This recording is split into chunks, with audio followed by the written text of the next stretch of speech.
Back again, Exnick, playing in Duels Magic, and we are going to feature the new and improved version of the Enchantments deck with white and black. So this time around, I removed some of the cards and swapped some things along. Now we are running 4 of the Sanitarium Skeleton and more cheap enchantments, and removed some of the copies of the expensive enchantments, so we are running just one of the enchantments above 3 mana, and I will still want to try out this campaign of Vengeance, but the nice creatures that have been entering are now the Blessed Spirits and also the Auramancer that can fetch a enchantment from the graveyard. So let's try this time around and see how well does this new version of the Enchantments deck. So I hope you have enjoyed the last time with this deck, but from all the games that we tried, we could manage to win just once and found out that the cards were too slow and underpowered to face against our adversaries, and we need more power sooner. And let's see if we can get there this time. Also, we have removed the melt creatures because maybe that was too ambitious from our part. So here our starting hand is slow, but we can get to the Blood Crossed Knight kind of soon, and the opponent is going to play first, so we get to draw a card, and therefore I think that we might be on a good spot here. And now I'm going to drop the Enchantments just right off the bat and hope that we can stabilize with the Blood Crossed Knight. But I see in red and blue the life expectancy of our creatures is possibly and probably not too great, but let's see how good we can prevent no plays from the opponent yet. 3, and he's going to play apparently nothing. So we risk ourselves to meet a counter spell this time, but I think that if a counter spell is coming at us, may be better to get it out of the way soon. So it did not, but still this is not out of the danger, because there's a lot of red spells that can deal with this. And here Fire Timber for 3 killed our Vampire Knight, and our opponent is possibly running discarding cards to activate Madness, and now the danger of a counterspell is even greater. But since our opponent has not double blue, I think it might be safe to cast the Bladecaster, and let's hope it survives. We have a second one, so no, here comes a second Fire Temple. So 1 for 1, still so far is not the worst. So next turn I think we should decide depending on the card that we draw and what our opponent is doing. So let's go with the Heliod's Pilgrim. Yes, let's see if we are lucky enough to get something from the opponent. Third Fiery Temper, quite interesting, but still we get to search for a spell, and we are getting Suppression Bonds to scare our opponent, and we're going to play Sinister Concoction before our opponent has counter spells enabled.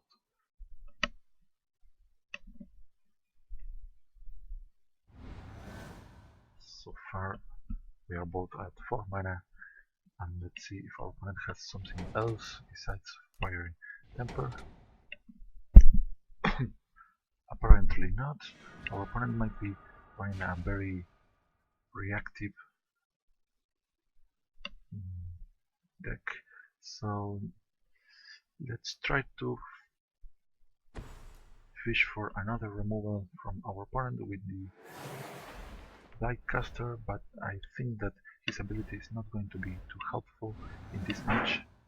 So we have to lure out all the spells against this one to protect our Blessed Spirits. So our opponent playing Abbot of Keep and exiling Lightning Axe. Let's see if he wishes to cast this. This forces the opponent to discard.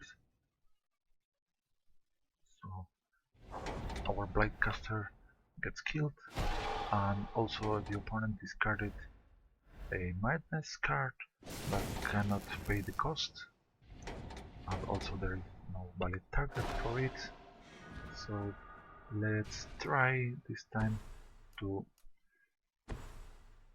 do something more powerful than before, and that way should take care of the Abbot of Keep.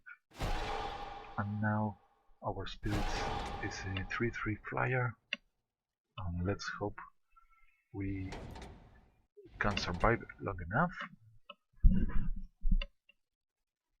Let's continue. Also, our opponent knows that we are holding the suppression bonds, so it's going to limit the cards he is willing to play. Now double blue might be troublesome because I think that some or maybe one or more of these cards are counter spells with double blue, and that might pose a problem for us. Now let's try to drop the Auramancer first. It resolves and we fetch the Death White from the graveyard. Yes, and we are dropping Isolated Chapel and try to hit our opponent for 3. So we begin to Compelling Deterrence. This returns to our hand. So nothing too fancy here. But I think that I'm going to pass the turn and activate the Warped Landscape to fetch for a color land, because I imagine that our opponent has more spells to kill the Blessed Spirits and he wants us to cast it. So here we get a swamp.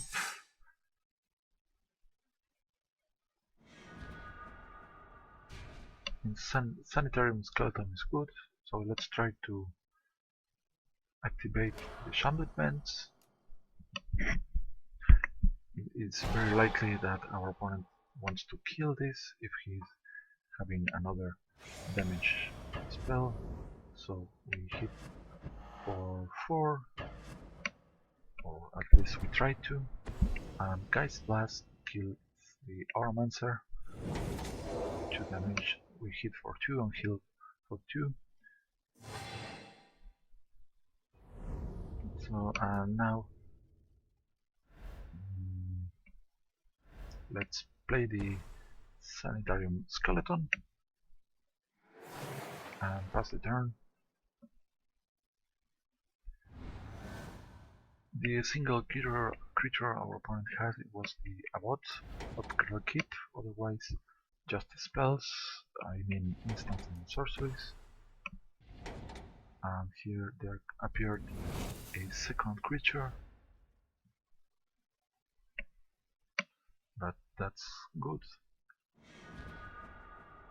We are going to try to play the Blessed Spirits and Horrible Array. No, not yet. Our opponent has something in his hand, but let's see what it is. Maybe we can figure out by playing Death Weight. So apparently we could. we are going to have to wait to see what our opponent have in mind. Now the Sanitarium Skeleton deals 1 damage, so this game is going a bit slow because our opponent has all sorts of removal for our creatures and is not playing creatures, but this one is a nice candidate for suppression bombs because this flies and is going to be large if our opponent plays some spells. So he could have a bounce spell, but either way we can recover suppression bombs from graveyard in case our opponent removes Mercurial Gates and replace it. So now we can. I think I should have played the Vessel of Maria first.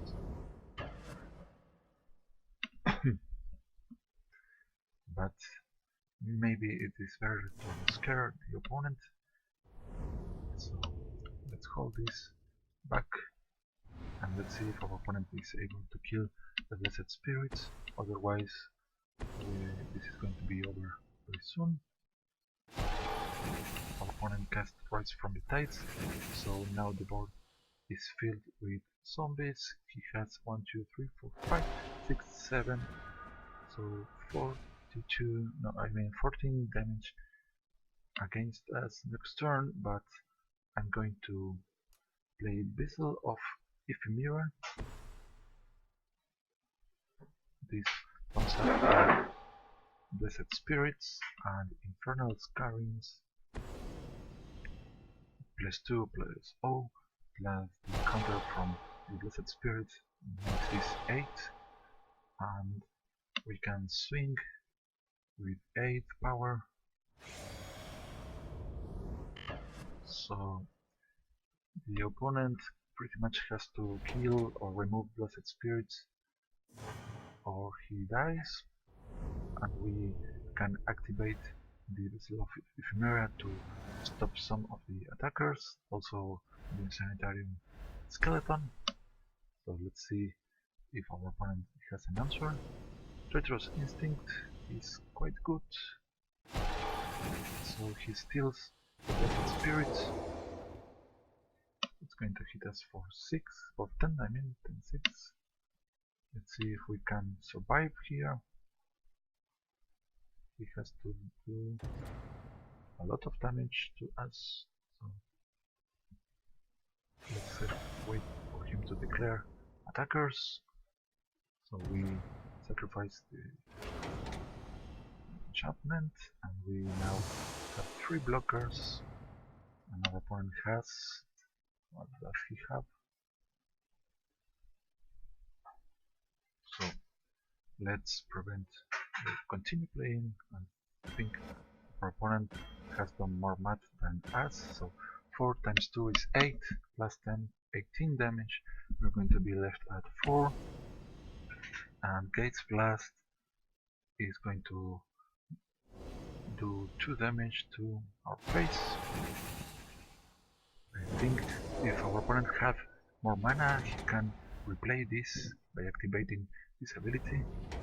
I'm not exactly sure, but now the Blessed Spirits returns to our side and is able to finish the opponent. We can even pump it up him with another enchantment just for showcase the synergistic aspect of the deck. Now we are at 9-7, and we could also kill by activating Sinister Concoction any of the zombies, but we survived this collision against a sorcery's instance deck. So I think we got a bit lucky in the end, and let's try once again this new version of the enchantment decks to see if we can make the luck happen again. So very annoying, all the removal that we were facing.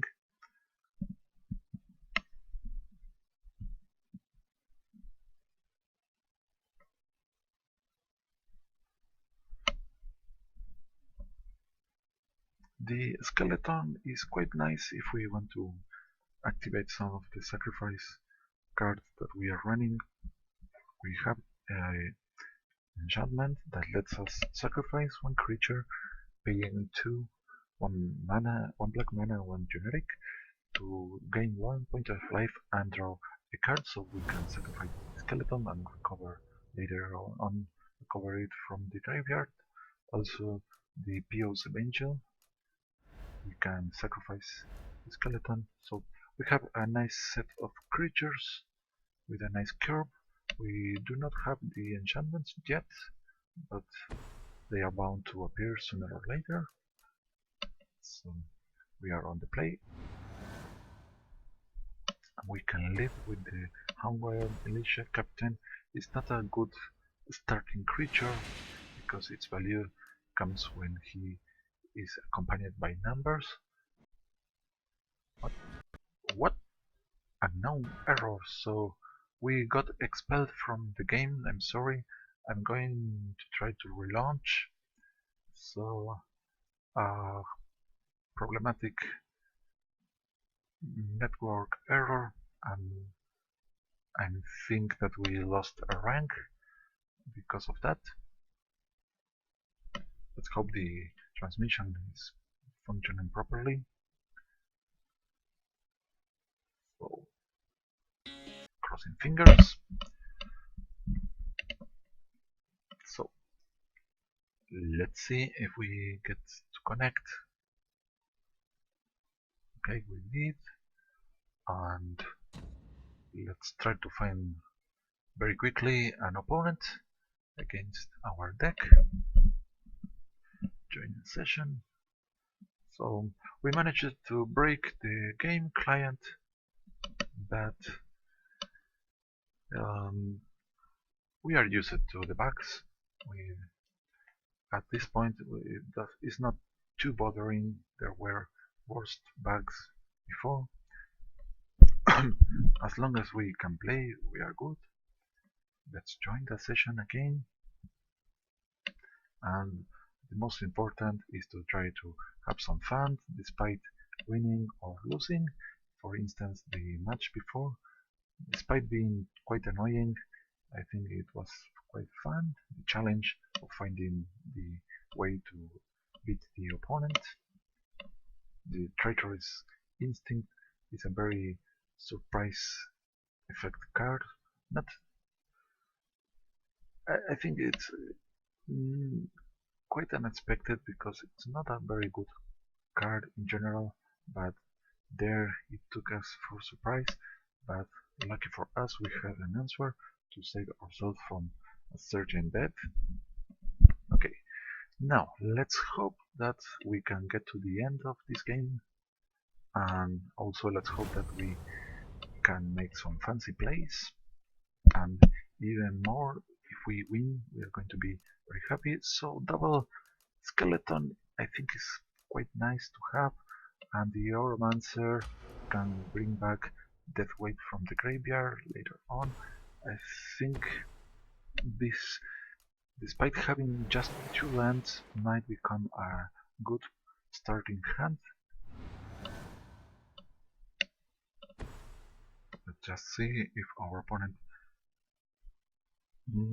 I'm worried that our opponent might be running some exiling card to hit our skeleton very hard, but well, we have 4 copies of this, so a declaration in stone over Sanitarium Skeleton is quite bad for us, but we got, if that's the case, we got 2 clues, and also we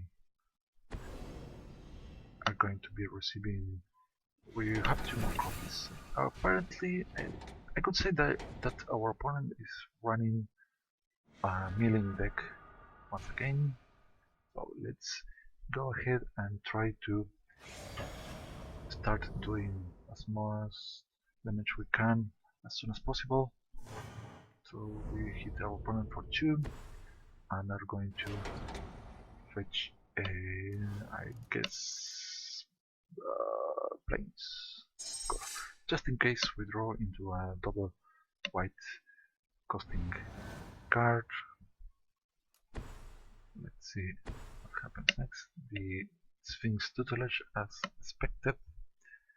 So the question is, do we want to play the Aromancer as it is? I think not, because we drew into our fourth land, and the best play here is going to be the retreat to Emeria and try to deal damage, and maybe the Sphinx helps us with the Aromancer, and we got a nice enchantment in our graveyard thanks to the Sphinx that we want to fetch with the Aromancer.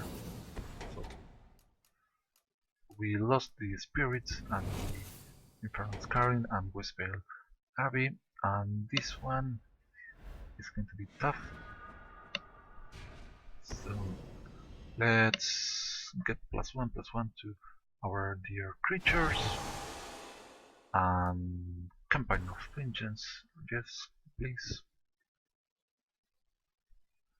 and hit our opponent. Well, we are going to make 2 training points, and also the opponent can block with the Mork Lurker and gets hit by 2. That's okay. Of course, the next turn I'm going to try to finish the opponent with using Deathwake. Angelic Purge, he has to sacrifice a permanent, and our opponent decided to left game. Let's continue to see what the computer does here. Disperse over one of the, of course, the most costly of our cards. That's okay. Vampiric Rights. I think we are going to wait to use this with a synergistic card, and let's see. We could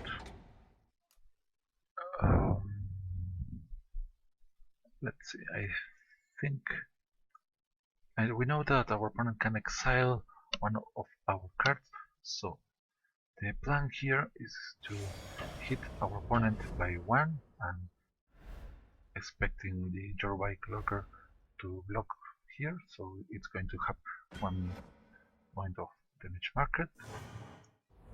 And now we deathweight the Mork Lurker, and we can play the Aromancer, and I think that having the Infernal Scarrings is going to be wise, and also Vampiric Rights, just to use all the mana that we can. But I think that drawing might not be what we want to do, so our opponent can use the Purge on some of our creatures, and probably he has the, I mean the, what they call the stone. Alright, another deathweight is perfect for us, so first strike is going to be complicated, and it also has lifelink, so what to do here?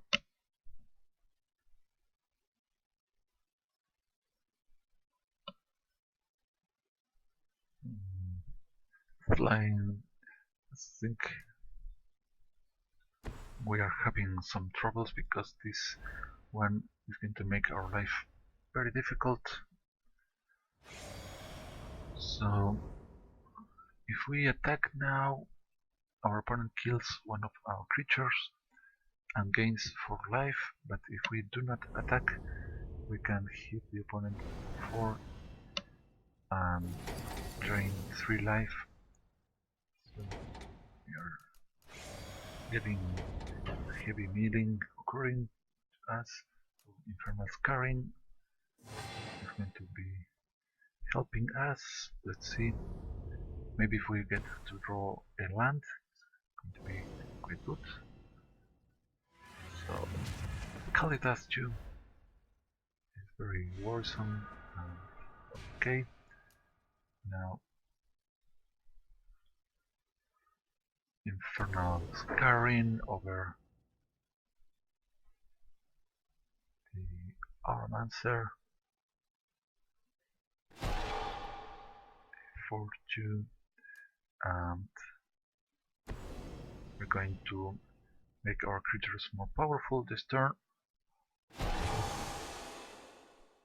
and send them into attack mode, all of them, and depending on, I think situation is quite interesting, despite I think that we are in very bad spot.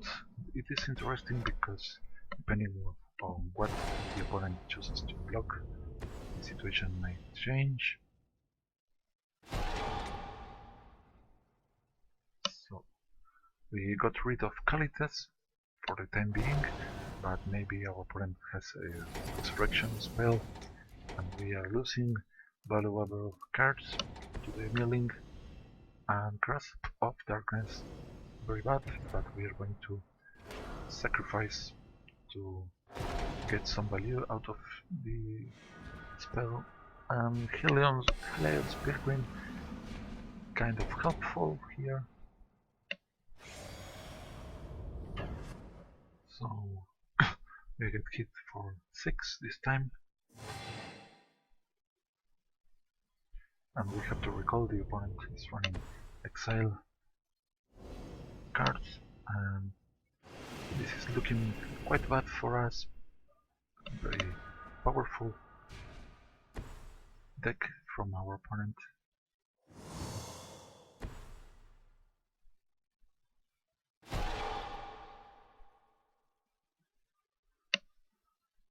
So no point in attacking this turn because Jace can block without bad effects the skeleton, and maybe if an skeleton gets dropped into the graveyard, we want to bring him back to our hand. Might be a good idea. Angelic Purge on the spirits, and the computer decided to sacrifice the Sphinx. That is a very dumb intelligence, artificial intelligence. Come on, computer, come on, Wizard of the Coast. What is that? So, let's try to find something with the Pilgrim. Let's see.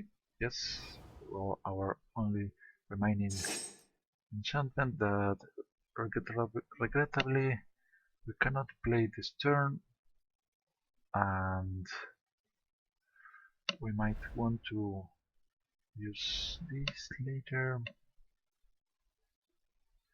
Let's see.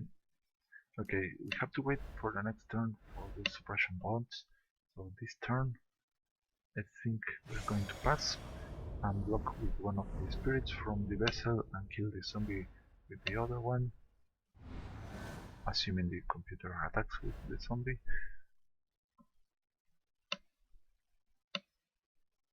Maybe we hit the skeleton.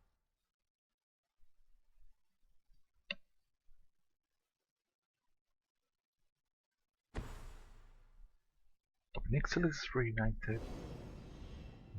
Is he going to kill one of these two? Let's see. No, it's throwing and losing one life. It makes sense because this has lifelink. The attack comes and only with the flyer. And let's block the damage here.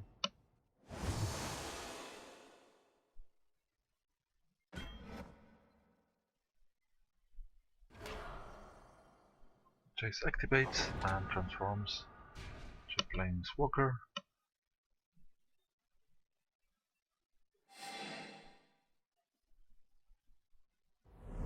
So Jace is able to make the Angelic Purge or the Disperse playable again from the graveyard, but Isolation sound.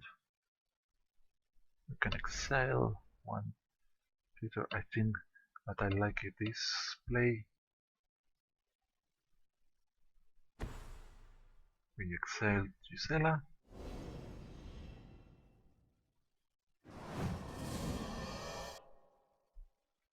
And do we want to attack? I think it's not a good idea, so we just play the Vessel of Ephemera with, since we are pretty near the end of our library. I do not want to wait to play the enchantments because we already lost some of the synergistic cards.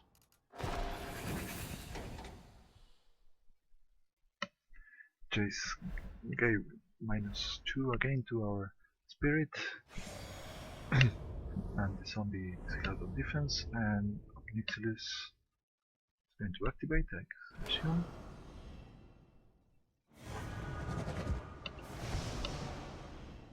And take inventory, draw in 2 cards, opponent, Reflector Mage, was probably over the spirit, making this vanishing, since it was a token. Now Quest Vial Abbey, quite interesting to use here. I think... I mean, wait a minute.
to the casting, sorry about that.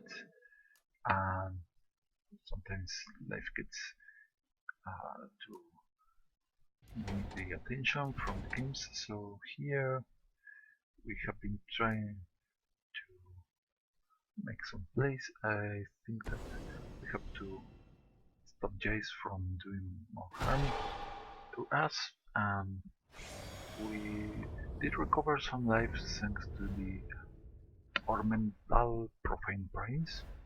So we are not going to lose by lives anytime soon, but another tutelage has appeared, and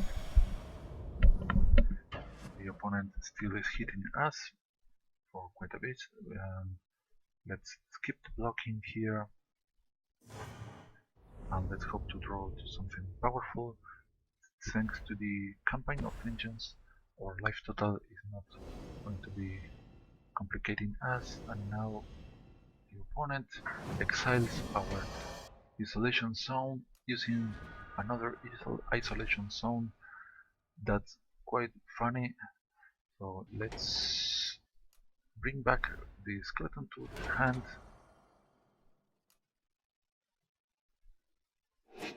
Now drop the concoction, and let's kill this guy. We discard the skeleton, and let's play.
Okay, so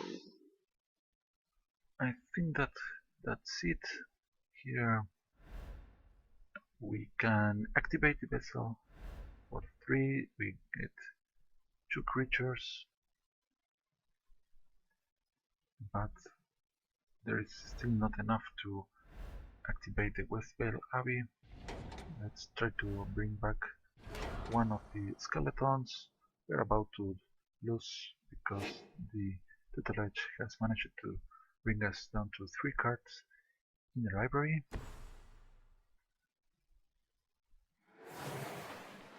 So let's go ahead and attack with the spirit, because it has flying. We gain 1 life, one loses 1, and we can drop the vampiric rites.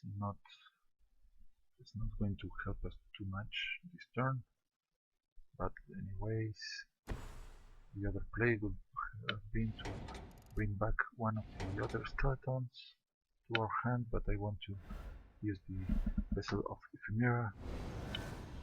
So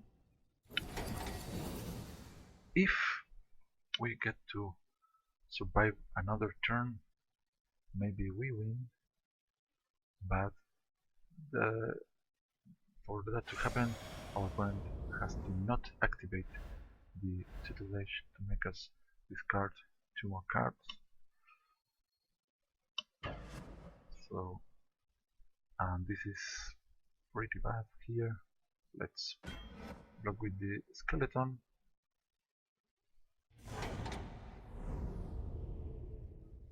Okay, and what now? Oh no, that's it. So this Planeswalker lets the opponent draw, and then the Sphinx tutelage triggers, and we lose the game. So just in case, the plan was to sacrifice the token. We have 5 here, and if we can fetch the skeleton and play and activate this one to become a flyer 9/7, and thanks to this we will have one, but the tutelage killed us before that could become a reality, and now we are with another defeat above our shoulders, and we're going to try to win once more. Too much control against us. That was kind of funny to have our exiling enchantment removed by another exiling enchantment, the isolation zone against the isolation zone. Quite funny. So that angel creature is maybe too powerful. I think that even if you don't melt her to become the Giselda, she is extraordinarily powerful. Here a couple of early drops and the Auramancer to reuse our early removal, so we can play the Evolving Wilds to get a swamp.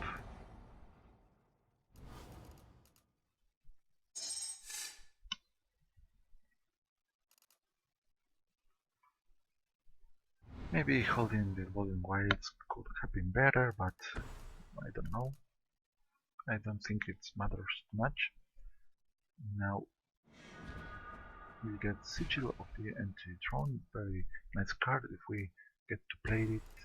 And we here just go ahead with the Vampiric Rites.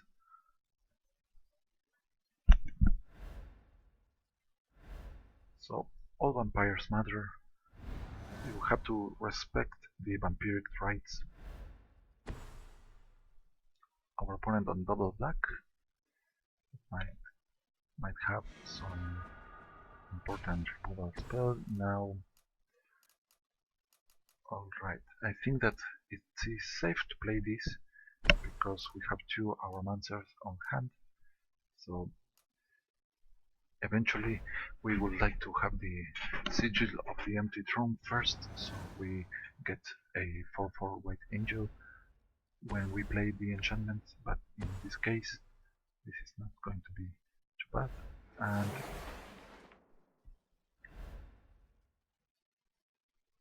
I think we have to remove this right away, and therefore that weight goes to this. And Sanitarium Skeleton in the battlefield. We do not have enough mana to activate the Vampiric Rites if the opponent attempts to remove the skeleton, but other than that we are doing fine. We just have to wait to get either lands or something else to play. Now another zombie, and this one is very problematic because during each of the turns of the opponent he can cast the zombies from the graveyard. That is quite awful. So what to do here? So we drew into retreat to Hagra here. Let's go with the Auramancer and bring back the death weight.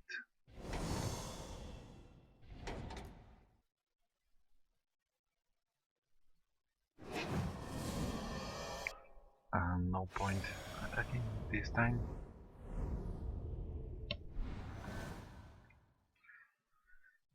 We probably want to start activating Vampire Rites as soon as possible here, so we get to our lands. So this has become a very huge zombie, and if we don't get this in play soon, we are going to lose for sure. Game is sinking. Some connections issues here. I'm going to block because the damage has to be prevented here.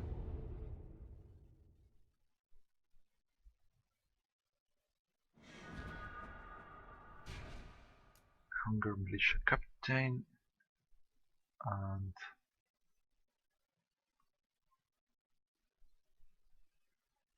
well, what to do, what to do.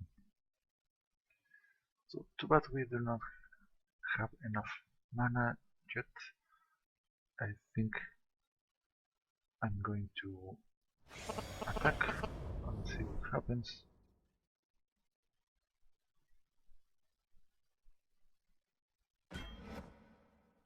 Opponent blocks, and we use death weight, and this just buys us a turn because our opponent can replay this thanks to the Lisa and Geralf. So this is not looking too good here, and we are stuck on 3. A second one, I think this one, no, this is the one that was in the graveyard. So the animation makes it appear that it came from the hand, but that was not the case. We're going to skip the blocking this time and hope to draw into some land to generate value out of the retreat, but instead we got the Vessel of Ephemera. So now we are just going to pass the turn, and if our opponent attacks with Lisa and Graf, we are going to kill it, and otherwise we're going to another sinking. Come on, game.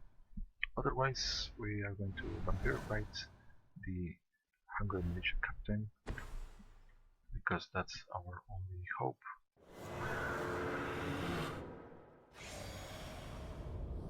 So this is quite bad.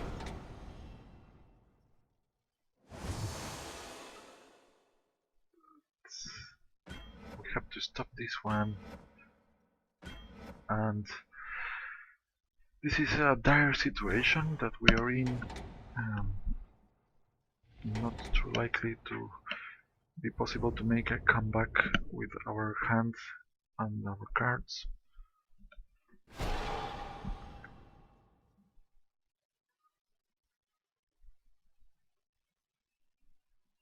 Maybe if we draw into a skeleton, another skeleton, we can play it, block one of the attacks, but no, it was a early. We're going to be hit by 8 next turn, so we cannot afford to play the retreat. Let's go with the... and I should have played the land first. Yes, and we lose because I should have dropped this first. Now we cannot use the death weight to kill this 2/2 zombie. And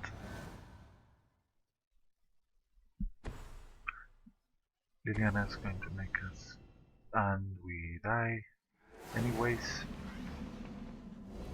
because this is going to tap the Armancer, and that's it.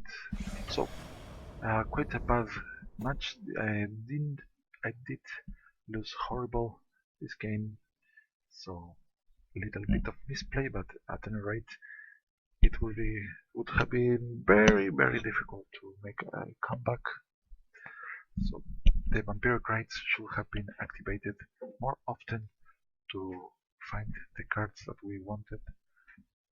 So let's try to make that happen next time.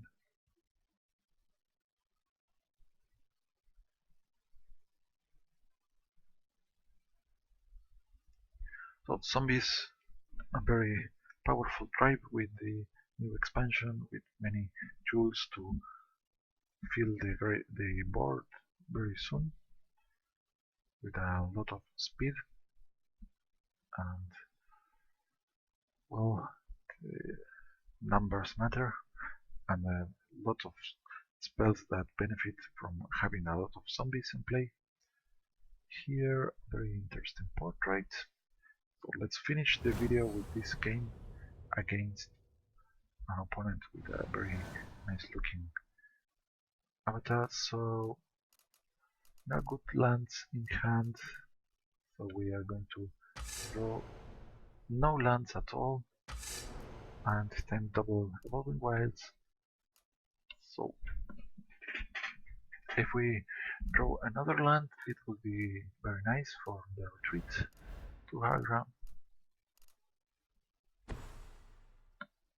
Black and blue for the opponent, maybe another zombie deck. It would be quite interesting to have a rematch against the zombies. So let's go ahead and wait to see what our opponent is doing. Now, depending on our next card, we are going to play other evolving wilds or not. So we here play a swamp, and yes, it is a untapped land. It is quite good because now we have a double activation of retreat of Hagra on turn 4 next to double Pious Evangel. So I imagine the opponent is going to try to use some life stealing, maybe.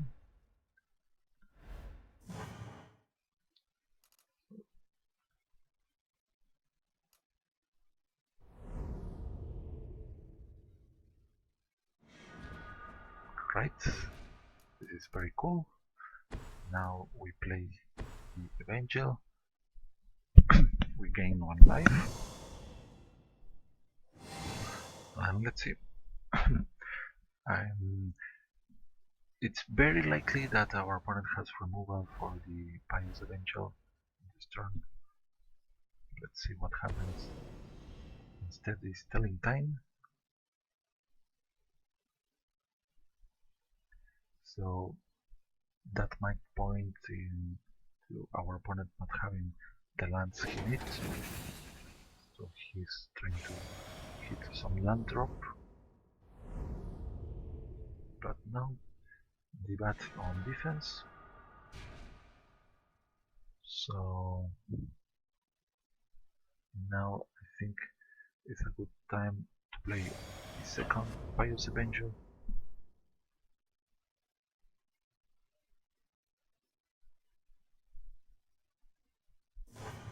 Or actually, the best play is to play this. So we drop the Evolving Wilds and have 4 mana next turn. So each opponent loses 1, we gain 1. Pass the turn. So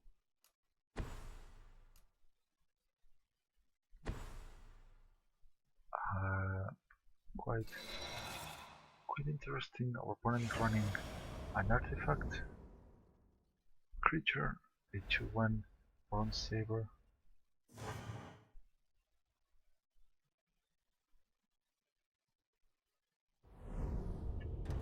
Here we're going to sacrifice this to receive a swamp.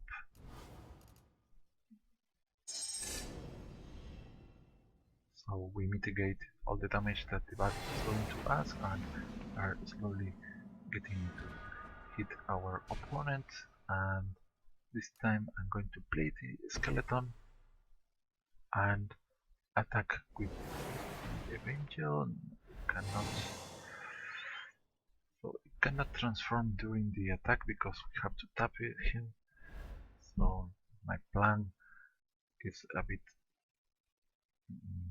I should have realized that before, because the order of place is the opposite of what we wanted here.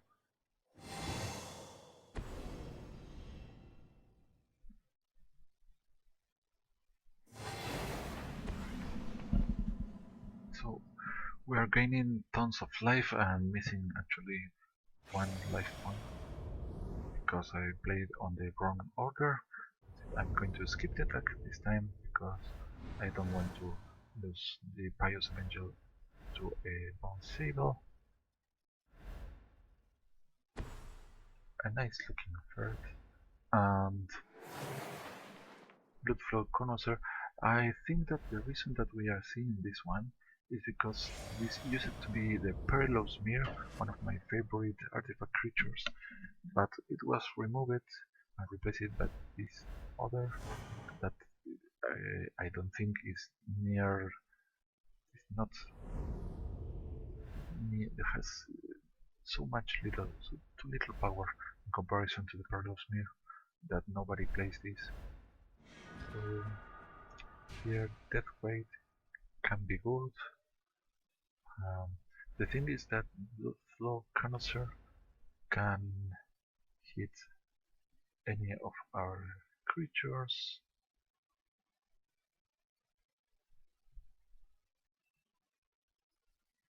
but if we just attack, we do not. So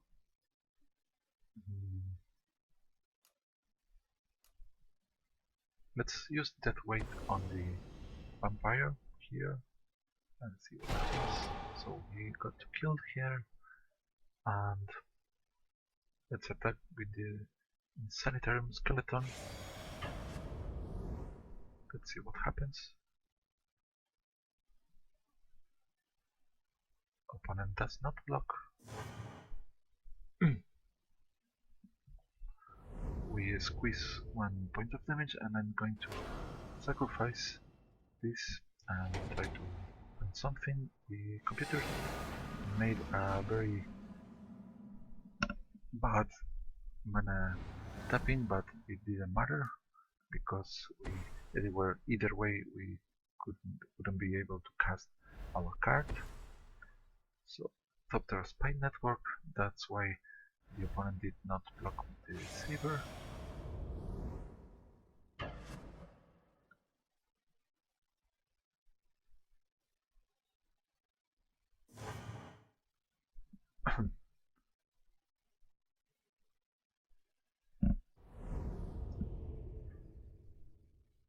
So the opponent is going to be receiving Thopters unless we deal with the Spy Network now, but I think that having the Bladecaster should be a good play unless the opponent is running Languish or some form of board clear. In that case, it would be better to not play the Bladecaster. So maybe we just want to retrieve the skeleton. So let's try to just do that. I'm going to return this from the graveyard. Okay, this time I want to save the black mana, and we are going to play the skeleton and also the evolving wilds. We gain 2 life here. Evolving wilds. Each opponent loses 1, we win 1. Okay. So if our opponent tries to remove the board, it's going to be bad for us, but we have the comeback in the hands of the Bladecaster. Here a Doctor appears, and our opponent still cannot draw. Now that's a nice looking vampire. So I think the opponent is not running the Feared Languish because that would kill all his creatures too.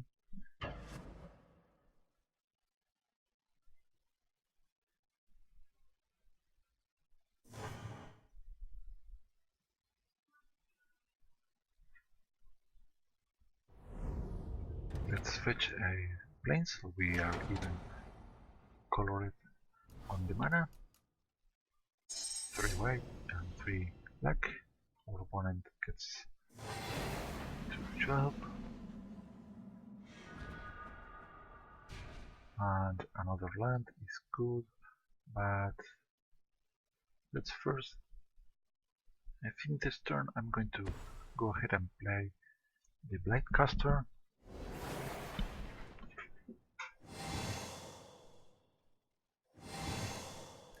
And the Isolated Chapel.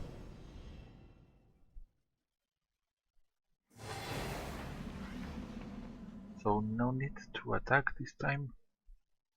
I think that we are fine on defense because we are already at 30, our opponent at 11 life. Even if he attacks with the flyers, I don't mind too much.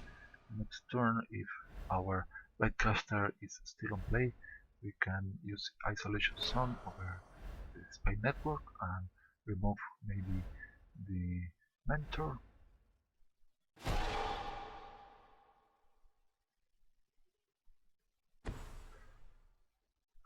Another artifact creature.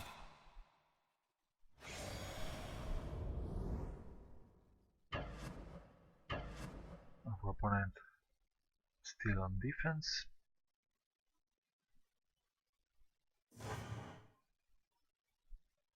He gets to draw thanks to the top tier spy network.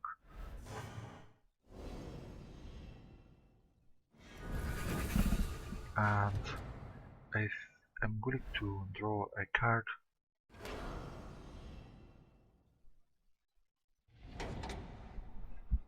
Let's see what we get.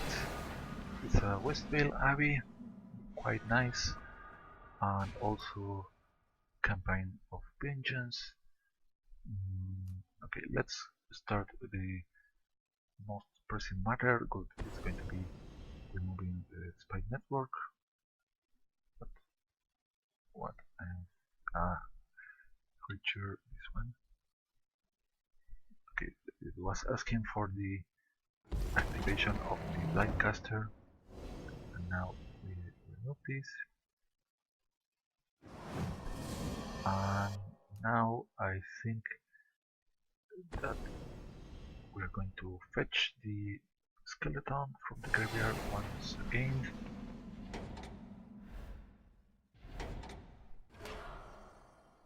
We want to leave open one black mana to cast the skeleton and gain 2 life.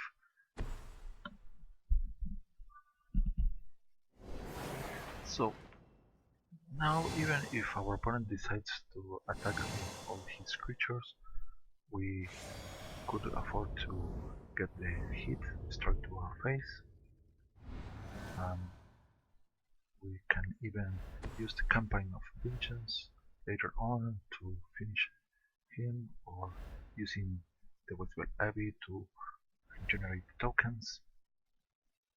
So, Necromantic Thirst lets our opponent return cards from the graveyard to the hand. They're quite interesting. So we get hit for 1, the opponent gets to recover maybe the bat, maybe the vampire.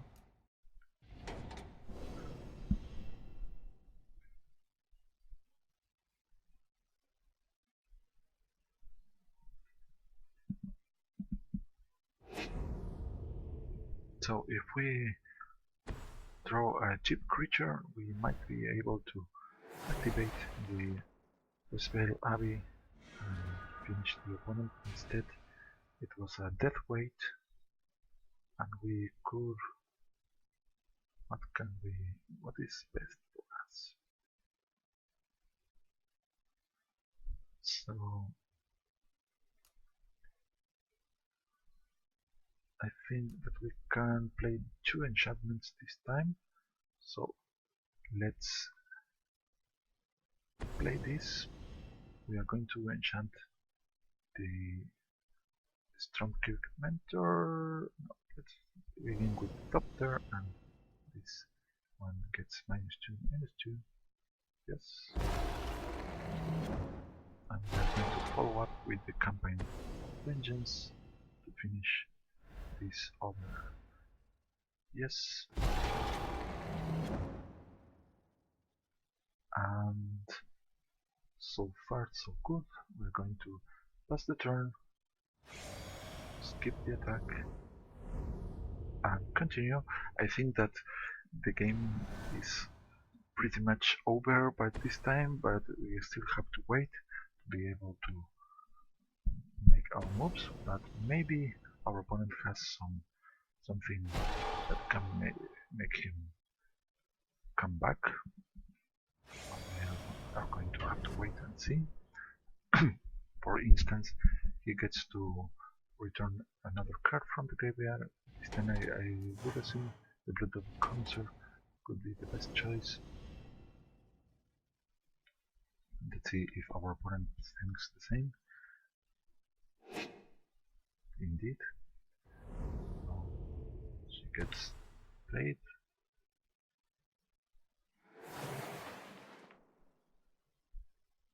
And we now want to draw.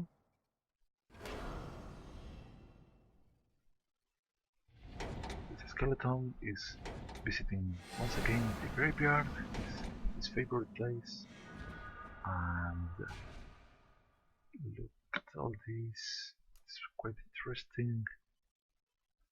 So, alright.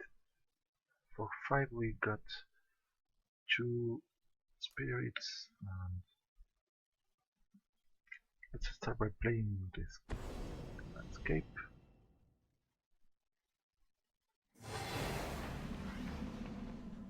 And Bissell of Ephemera, it's alright. Creature to get -2/-2, let it be this one. Our opponent should sacrifice it with the... Well, he didn't realize that he can activate the Connoisseur to make her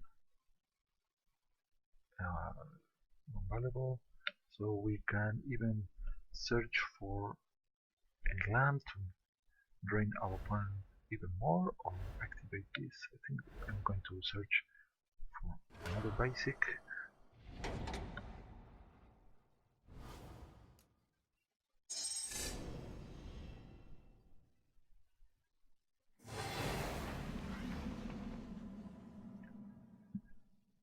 And what else? For 3, let's make this one from graveyard to hand to battlefield. This skeleton is having the rate of his death time or lifetime, whatever. So the multiple use and reuse of the skeleton. So let's see if our opponent wakes up and starts using his Blood Connoisseur.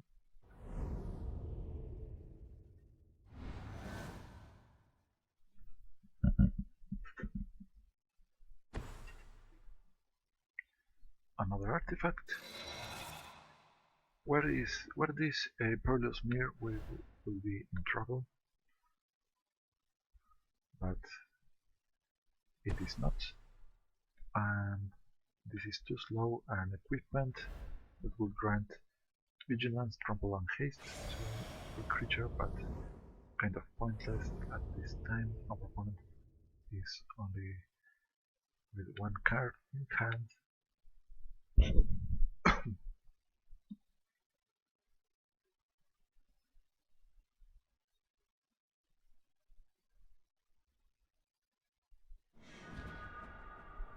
Another Westvale Abbey, so we can play this. Our opponent is going to be at 7.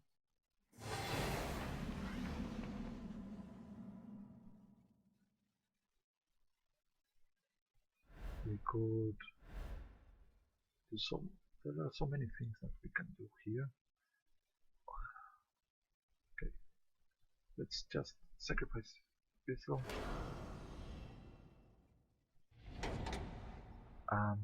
Let's finish the opponent with a fancy move.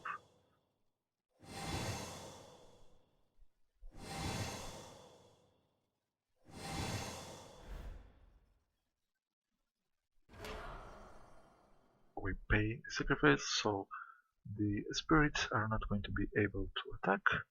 The skeleton likes to be in the graveyard sometimes, and we can get rid of the other creatures that we want. Doesn't matter too much.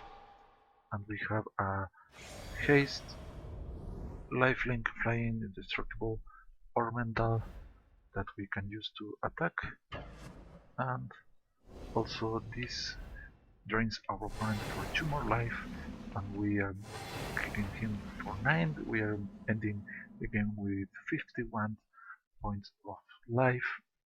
We could got even higher if we waited more, but there's no point in doing so.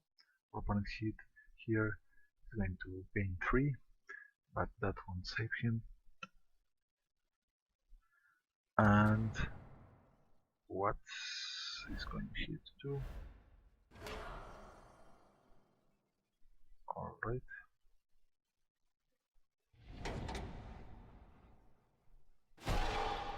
Quite interesting. Now it has 4 lifelink, but still not enough. I think that the opponent could have activated this once more if he had enough mana, but since he played the equipment the last turn, he could not do that. So this time we win, albeit the opponent was applying too much pressure. I think he missed activation of the connoisseur, but I'm happy anyways because the game was entertaining and we got to develop all our enchantments and life gains, and finally opening another booster pack. So we have a double color Bloodhole Priest. Wow! If we have no cards in hand, this one is going to be dealing 2 extra damage to creature or player. That is quite quite powerful. I think the Mercurial Geist, very extremely powerful card in the hands of a blue and red deck. Ironclad Slayer. This one fulfills a role similar to our Auramancer, but I think this one is better since it happens to have a little bit more of attack damage. So I think this is objectively power creep over the Auramancer, and it also happens to be human and warrior. And Spirit Sentry, a Delirium card that can become quite powerful, also could be used to emerge decks, and that will be very efficient. A Galvanic Bombardment, that a very cumulative returning power. And finally, Leliana's Elite, a very good card in a zombie deck, and otherwise it's not bad at all in a creature deck. So that's it for today. I hope you've enjoyed this time. A little bit more of wins this time with this deck, so a quick overview of what it has become. Just to review the cards: 4 Skeleton, 2 Sinister Concoctions, 2 Vampiric Rites, 2 Death Weights, 1 Handwear Militia Captain. We could be choosing to run more of these ones. 1 of the Ailey, but we didn't get to play her. Vessel of Ephemeria, so kind of nice because we can recast it several times in a row. Infernal Scarring, that the important thing is that we get to draw if the creature dies. And Blessed Spirits, quite nice but very weak to removal. Pious Evangel, a very nice life gaining engine, and the other side can kill the opponent if we happen to run a sacrifice deck. Elliot's Pilgrim, a little bit of synergy, and the Auramancer, a 2/2 for 3. Compare that with the card that we just opened, the Ironclad Slayer, 3/2, same cost, same effect. Well, Actually, it's not exactly the same effect. It brings back aura or equipment, and this one brings enchantment. So the scope of the Aromancer is broader, but the Ironclad Slayer as a creature is better stats. But I don't think it's too relevant in the end because these ones are not meant to attack. Bloodcursed Knight, a single retreat to Hagra that did its job. 3 copies of Blightcasters. If you happen to have multiple of these on the board, they become extremely powerful as a removal tool with all the enchantments that we are running. And then the Isolation Zone as a removal, and Suppression Bonds also, and Sigil of the Empty Throne. We didn't get to play it this time. And Campaign of Vengeance. That is a very powerful. I think this one can find its place in many type of decks and makes your life a pain in the deck.